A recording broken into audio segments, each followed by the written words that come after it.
change in the program. Um, Honorable Minister has been part of this journey right from the beginning. Ian has alluded to that.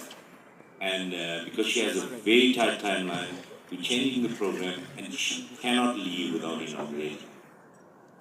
So we're now moving the ribbon cutting ceremony up, and thereafter we will proceed with the rest of the program. So before the panel discussion is supposed to happen now, we're going to now move to the foyer and do the inauguration with Minister Claudette and Honorable Her Excellency the Ambassador as well. So if you have to join us as we move towards the laboratory itself, we will cut the ribbon.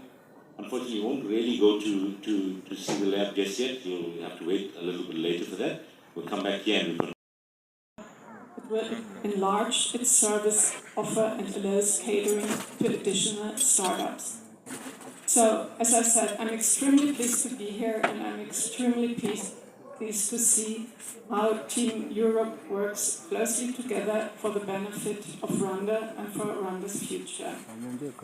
So I wish the bioeconomy had a great start, and I'm sure that connect to entrepreneurs, thereby driving forward R&D and innovation.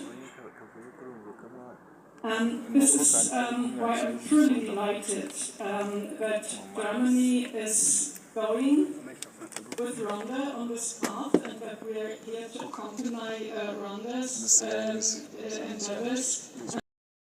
This is why it fits perfectly that we are holding this event in the margins of the East Africa Pharma and Biotech Conference that has been going on in Kigali over the last 2 days, and where German cooperation was also very instrumental and present.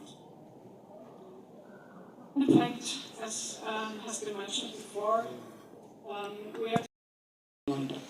I'm honored that to say that Uvu Bio chose Kigali as the location of a second bioeconomy laboratory in Africa, which will serve as their hub in the East Africa region. I hope that's still the case, right?